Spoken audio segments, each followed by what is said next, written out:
Die Gemeinde war jetzt nicht so viel größer, war sie ja nicht geworden, weil wir uns die Häuser ja da drüben fehlten.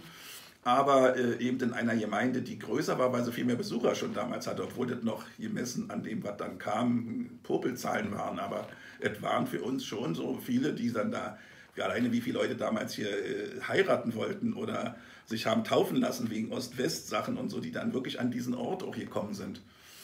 Ja, es war spannend, also an diesem Punkt. Und eine völlig neue Herausforderung, die uns auch wirklich ausgefüllt hat, aber wo man sagen muss, dass das Schönste daran ist, wie sich das dann alles gefügt hat. Also, dass es uns gelungen ist, diesen Ort für Berlin mitsamt der Gedenkstätte und den Mitarbeitern zu einem großartigen touristischen Ort zu bringen, der angenommen ist, über den es dann nachher überhaupt keine Diskussion mehr gab. Die Leute begeistert hier Tag und Nacht entlang pilgerten. Und das war schon ein sehr schönes Erlebnis, was wir auch alle und auch Manfred ja Gott sei Dank noch hat genießen können.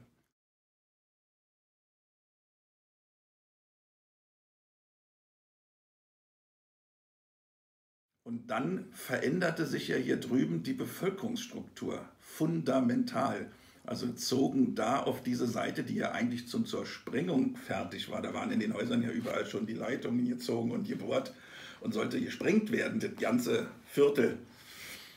Und dann nach dem Mauerfall haben die Leute entdeckt, so eine schöne Altbauten, die könnten wir da restaurieren und die hatten auch das Geld, das durchzuführen und haben dann dieses ganze Viertel eben in ein exklusives innerstädtisches Wohngebiet verwandelt mit allen Geschäften und was dazugehört. Und es zog eben auch eine andere Klientel da ein. Also eben Leute, die zum großen Teil aus Westdeutschland hierher gekommen sind und dann diese Gemeinde, auch den Gemeinden auf der Seite, die ja ganz klein waren, auch so vielen waren, eine ganz kleine Gemeinde, zu einem riesen Wachstum verholfen haben. Die haben dann da 50 Konfirmanden, 200 Taufen und Eheschließungen im Jahr. Also das war boomte sozusagen evangelisch.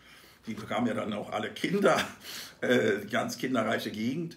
Und dann wurden diese Gemeinden da auch, weil sie sehr unterschiedlich groß waren, zusammengelegt. Also es ist ja dann eine völlige Kunstgemeinde mit einem Namen. Das war ein kluger Schachzug, dass man sich nicht streiten musste, um wer welcher alte Name übernommen hat. Einen ganz neuen Namen am Weinberg erfunden.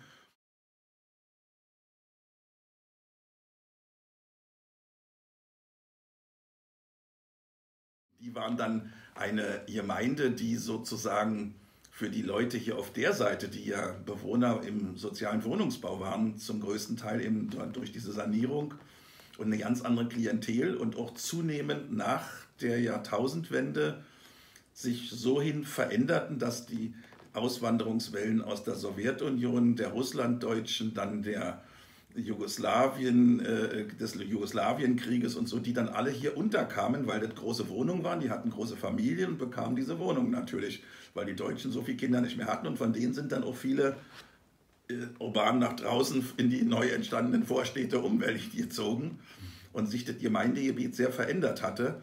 Und da waren natürlich soziale Klüfte, die wir auch erst, also die wir eine ganze Weile betrachtet haben und immer gedacht haben, wie kann man die flicken? Die waren unflickbar. Es war den Leuten auf der Seite nicht nahezubringen, dass sie in die wunderschöne, neu renovierte Ackerhalle als ein Einkaufsmarkt in der Ackerstraße Ost zum Einkaufen gehen. Da gingen die nicht hin. Das ist da ein Luxus, das ist alles Luxus, das war für die so eine Art KDW. Und alles die Snobs, die da rumrennen, da kauften unsere hier nicht ein. Die weigerten sich vollkommen. Und daraus ist ja dann ein Stück weit diese Idee für unseren Garten da hinten hinter der Kapelle entstanden, wo wir gesagt haben, wir müssen die irgendwie zusammenbringen, die und die Bevölkerung bei so einer Tätigkeit, wo man darüber ja nicht reden muss, indem man im Erde gräbt und Pflanzen anbaut. Das hat auch wirklich funktioniert. Da sind die dann miteinander das erste Mal ins Reden gekommen. Die und die Seite, die Bewohner haben gesehen, das sind auch Menschen, die sind so blöd oder herzlich wie ich auch. Und da konnten wir da einen dicken neuen Faden anlegen.